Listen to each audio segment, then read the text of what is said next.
मालिका वचन कौन सत हेबाकु जाउछि आकाशरु पड़िला कुआपथर एबे कौन हेबो आगको बढ़िबा आगरु ए वीडियो को थोड़ी नजर पकांतु।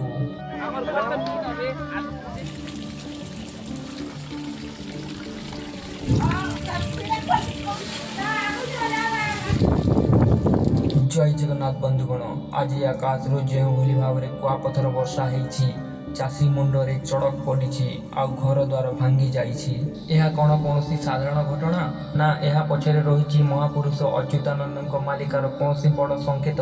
आज वीडियो आम जाना मालिकार यही समय कौन लेखा अच्छी बंधुगण मालिकार लेखा अच्छी अदिने बर्षिब मेघ होइब प्रलय चाषी कुल हेब क्षय अर्थात जेतेबेले समय नथिबो सेतेबेले प्रलयंकारी वर्षा हेबो। आज आमे बलांगीर कंसापला चिंगरीटाल बांकी बाल चौरिया जोगीमुंडा एवं ओडिशार विभिन्न स्थान में देखुछु किपरि भावरे चैत बैशाख मासरे कुआपथर वर्षा होई चाषीर सर्वस्व लुटि नेछि एवं तांको घर मध्य भांगी जाइछि।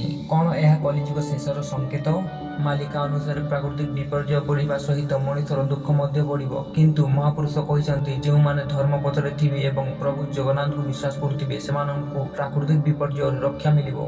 कुआपथर एवं झड़ केवल आरंभ मात्र आमको आगको निजको सजग रखिया पड़िबो। बंधुगण मु जणे चाषीर पुओ भावरे आज मु भारी दुखित मोर निज चाष एवं घर मध्य नष्ट हो जाइछि। आपण मानकु कोन लागुछि एहा कोन सतरे मालिकार संकेत कमेंट जय जगन्नाथ लेखि निज मतामत दियंतु।